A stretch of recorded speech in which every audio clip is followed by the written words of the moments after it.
여러분 안녕하십니까. 2월 16일 수요일 MBC 뉴스투데이 경남 소식 전해드리겠습니다. 먼저 오늘의 주요 뉴스입니다. 제20대 대통령 선거운동이 어제부터 시작됐습니다. 도내 각 정당은 시민들을 만나며 첫날부터 표심 잡기에 나섰습니다.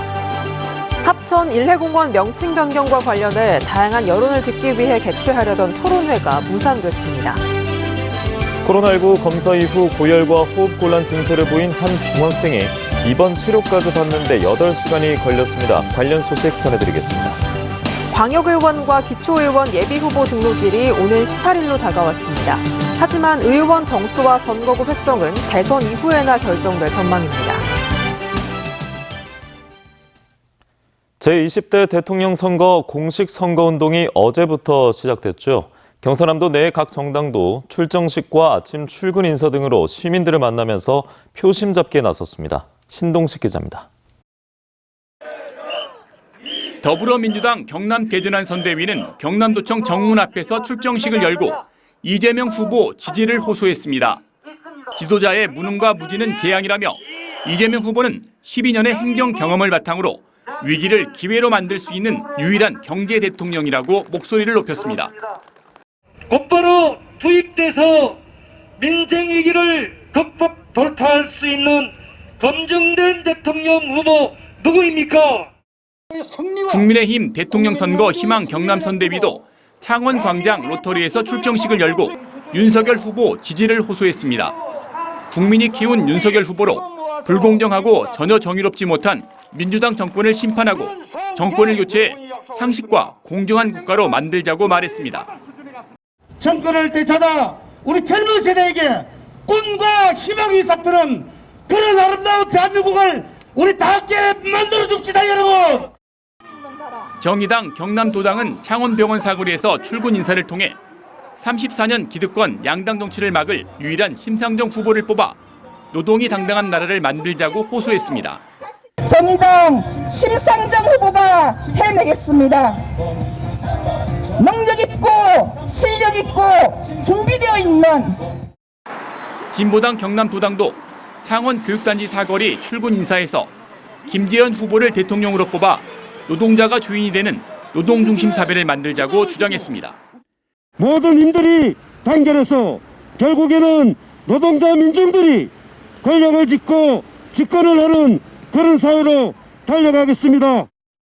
국민의당 경남도당도 차량 출정식을 열고 본격적인 선거 준비에 나선 가운데 도내 주요 정당과 선거 사무원들은 저마다 후보들의 장점을 부각하며 필승 의지를 다졌습니다. 대통령 선거 공식 선거운동은 선거일 전날인 다음 달 8일 자정까지 계속됩니다. MBC 뉴스 신동식입니다. 합천 일해공원 명칭 변경과 관련해 다양한 주민들의 의견을 들어보기 위해서 개최하려던 토론회가 무산됐습니다. 토론회 진행 방식과 공개 여부를 두고 참여 단체들 간의 입장 차이가 커서 합의점을 찾지 못했습니다. 정성호 기자의 보도입니다. 합천군 지명위원회는 지난달 21일 1차 회의를 열고 일해공원 명칭 변경은 주민들의 다양한 의견 수렴이 필요하다며 토론회를 열기로 결정했습니다. 하지만 명칭 변경에 대한 찬성과 반대 측의 입장이 엇갈리면서 토론회는 결국 무산됐습니다. 생명의 숲 되찾기 합천군민운동본부는 주제별로 3회 이상 토론, 찬반 양측과 전문가 참여, 방송사 주관 등을 요구했습니다. 충분한 논의와 공정성 확보를 위해서 필요한 최소한의 조건이라고 밝혔습니다. 하지만 일해공원 명칭의 유지를 바라는 합천을 사랑하는 사람들 모임 측은 언론 출입 전면 통제와 귀농 귀촌인 제외, 토론 없이 15분씩 발언 등을 조건으로 제시했습니다. 날짜 잡았는데 만나기 하루 전날 저녁에 담당 공무원으로부터 저쪽에서 사전 협의는 필요 없다라고 통보를 받고 취소되었습니다. 더 많은 사람들의 의견을 듣고 각자의 생각을 터놓고 얘기해보려던 자리는 결국 성사되지 못했습니다. 저희들이 중간에서 양쪽을 계속 만나면서 나름대로 조율을 했습니다만은 워낙 입장 차이가 너무 크고 해서 협의점이 이루어지를 못했습니다. 합천군 지명위원회는 오는 23일 2차 회의를 열고 공원 지명 재정의 건에 대해 의견 수렴 절차를 다시 한번 시도할지 최종 결론을 내릴지 결정합니다. MBC 뉴스 정성호입니다.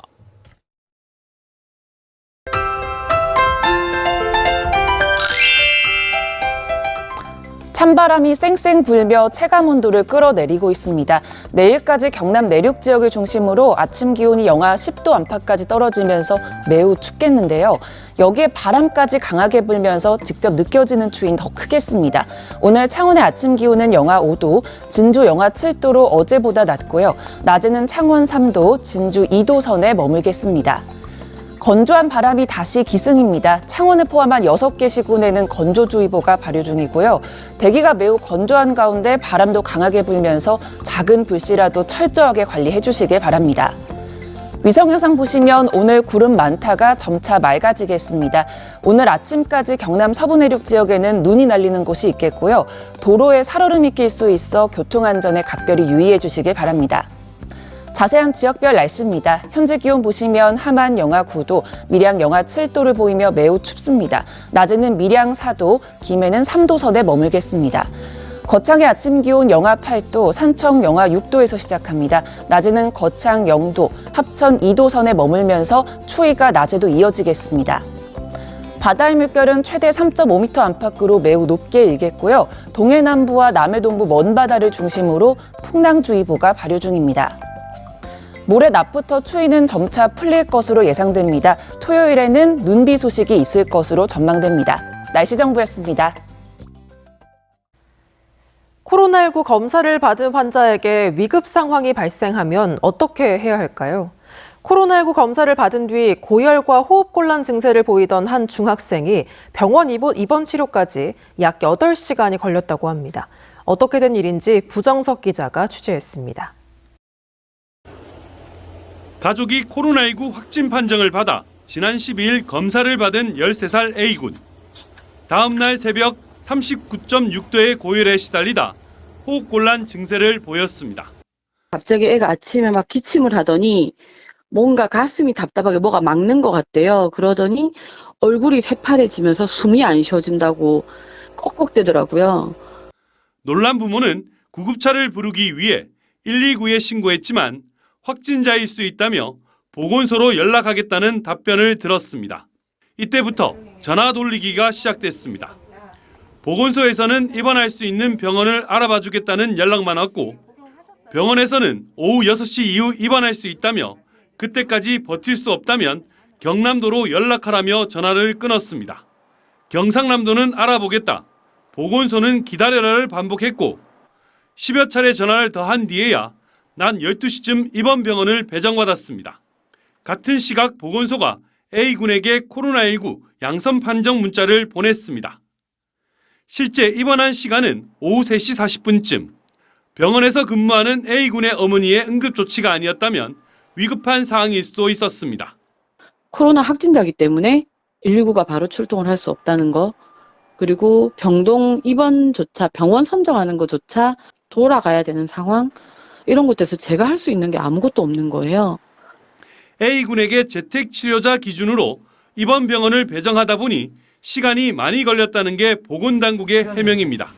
소아는 전담이 따로 없어요. 일반 거점 병원에서 소아 증상이 있는 데서 이렇게 받아주거든요. 그래서 그 시간대에 또 소아 청소년과 전문의가 있는지 저희가 확인을 다 한 다음에 이렇게 증상 배정하지. 보건당국은 부족한 소아청소년 병실을 확보하기 위한 추가 대책을 논의 중이라고 밝혔습니다. MBC 뉴스 구정석입니다. 지역에서는 대선 못지않게 중요한 지방선거도 얼마 남지 않았습니다. 광역의원과 기초의원 예비후보 등록일이 오는 18일, 내일 모레로 다가왔는데요. 하지만 국회 정치개혁특위가 아직까지 결론을 내리지 못하면서 의원 정수와 선거구 획정은 대선 이후에나 결정될 전망입니다. 신은정 기자입니다. 국회 정치개혁특위가 지난주 새로운 선거구 획정안을 상정해 논의했지만 합의에 이르지 못했습니다.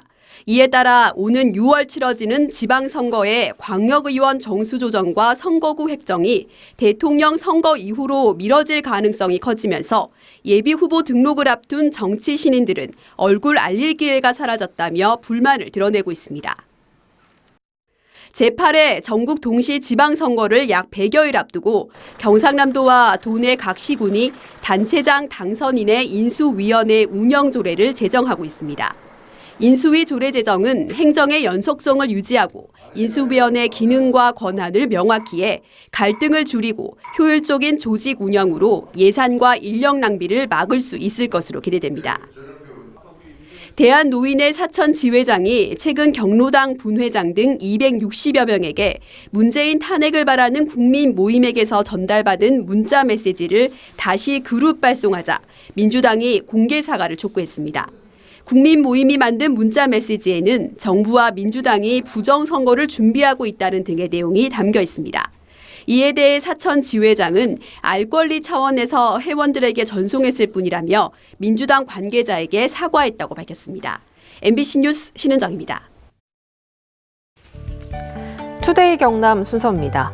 유통업 상생발전협의회가 오늘 오후 3시 창원시의회 대회의실에서 열립니다. 김해시 탄소중립 선도단체 지정식은 오늘 오후 3시 김해시청 대회의실에서 열립니다. 통영시 자원봉사협의회 정기총회가 오늘 오전 10시 통영시청 강당에서 진행됩니다. 농식품 바우처 시범사업 지역협의체 회의는 오늘 오후 2시 밀양 농업인 교육관에서 예정돼 있습니다. 거창군 상공협의회 정기이사회가 오늘 오전 11시 거창 상공협의회 회의실에서 열립니다. 진주시는 공공급식심의위원회를 열고 올해 각급 학교의 무상급식비로 지난해보다 2.5% 증액한 215억 원을 지원하기로 했습니다. 진주 지역 무상급식 대상은 91곳의 초중고등학교, 특수학교 학생 4만 680명입니다. 사업자 변경과 산림 훼손으로 공사가 중단돼 온 거제 파노라마 케이블카가 착공 4년 만에 다음 달 개장합니다. 이 케이블카는 거제 동부면 학동고개에서 노자산 전망대까지 1.5km 구간을 이으며 1시간에 최대 2,000명을 수용할 수 있습니다. 또 하동 금오산 정상에서 금남면 청소년 수련장을 연결하는 케이블카도 다음 달 운행을 시작합니다. 2.5km 길이로 하루 최대 9,800명을 실어 나를 수 있고 남해안과 금오산 절경을 동시에 조망할 수 있습니다. 이재명 더불어민주당 대통령 후보 거창 선거대책본부가 지역 공약을 발표했습니다. 이재명 거창 선대본은 의료복지타운 조성과 달빛 내륙철도 조기 착공, 가막산 산림관광지와 산림자원 클러스터 조성 등을 지역 공약으로 제시하면서 이번에 발표한 거창 공약은 대선 캠프에 정식으로 등록돼 있다는 점을 강조했습니다. 진주 지역의 문화예술단체들이 경상남도가 경남문화예술회관 주차장에 짓고 있는 경남도립예술단 연습실이 예술회관의 건축사적 가치를 훼손하고 주차 불편을 초래한다며 즉각 공사를 중단하라고 요구했습니다. 진주문화예술재단과 문화원 등 5개 단체는 대책위를 구성하고 경상남도 항의방문과 1인 시위, 현수막 게재 등 연습실 건립 철회를 위한 활동을 펼치기로 했습니다. 2014년 3월 진주시 대곡면에 떨어진 운석 가운데 5번째로 발견된 운석을 소유자인 김명수 씨가 운석의 기운을 시민들과 함께 나누자며 진주시에 기탁했습니다. 이 운석은 주먹 크기에 무게는 150g입니다. 진주시는 기탁받은 운석을 익룡 발자국 전시관에 임시 보관한 뒤 일반에 선보일 계획이라고 밝혔습니다. 중소기업중앙회 경남본부가 도내 208개 중소기업을 대상으로 2월 경기전망 조사를 한 결과 업황전망 건강도 지수가 전달보다 1.6포인트 하락한 80.5로 조사돼 오미크론 변이 바이러스 감염 확산세로 2달 연속 하락한 것으로 나타났습니다. 제조업 경기전망 지수는 89.8로 전달보다 0.9포인트 상승한 반면 비제조업은 67.8로 전달보다 4.9포인트 하락했으며 특히 서비스업은 전달보다 7.9포인트 내려가 하락폭이 큰 것으로 나타났습니다. 경상남도 감사위원회가 국장 직무 대리를 위법하게 승진 임용하도록 지시한 박일호 밀양시장에 대해 비관장 경고 처분을 내렸습니다. 감사위원회에 따르면 밀양시는 지난 1월 2021년 상반기 정기 인사를 하면서 공석인 국장 지위에 승진 소요 최저 연수가 지나지 않은 과장을 국장 직무 대리로 임용했으며 박 실장은 승진 명부 등재자를 먼저 승진 임용해야 한다는 실무진의 의견에도 직무 대리 임용 추진을 지시한 것으로 나타났습니다. 경서남도가 수산식품 경쟁력 강화를 위해 수산물 가공사업소 31곳에 190억 원을 투입합니다. 도는 다음 달 통영 법송 일반산업단지에 수산식품산업협력지구를 구축해 새로운 고부가가치 수산식품을 개발할 예정입니다. 또 내년엔 140억 원을 들여 굴의 신속한 처리와 저장을 위한 수산물 처리 저장 시설 건립 사업도 마무리할 계획입니다. 스토킹 처벌법이 시행된 지 100일이 지난 가운데 경남에선 하루 평균 4.8건의 신고가 접수된 것으로 집계됐습니다. 경남경찰청에 따르면 법 시행 이후 지난달까지 접수된 495건 가운데 5명이 구속됐으며 긴급 응급조치와 잠정조치 등 117건의 피해자 보호 조치가 이루어졌습니다. 경상남도가 지역 균형 발전 개발 계획에 따라 올해 11개 시군에 201억 원을 투입합니다. 이는 올해까지 추진하는 제2단계 개발 계획 총 사업비인 4,490억 원의 4.5% 규모로 시군별로는 남해 동대만 생태공원 조성과 의령 도깨비 황금동굴 조성 등 16개 사업입니다. 경남도는 내년부터 2027년까지 추진하는 3단계 사업을 위해 중앙정부와의 업무 협약 등 안정적인 지원책을 마련할 방침입니다. 창원시가 지역 배경 영상 작품을 발굴하고 지원하기 위한 영상산업 활성화 지원 사업을 공모합니다. 공모 대상은 영화와 드라마와 같은 상업 영상물을 비롯해 독립 영상물인 웹드라마와 다큐멘터리, 29초 영화, 1분 이내 초단편 영화 부문이며 최대 1,000만 원에서 5천만 원을 지원합니다. 한 주의 중심 경남 소식은 여기까지입니다. 함께해 주신 여러분 고맙습니다.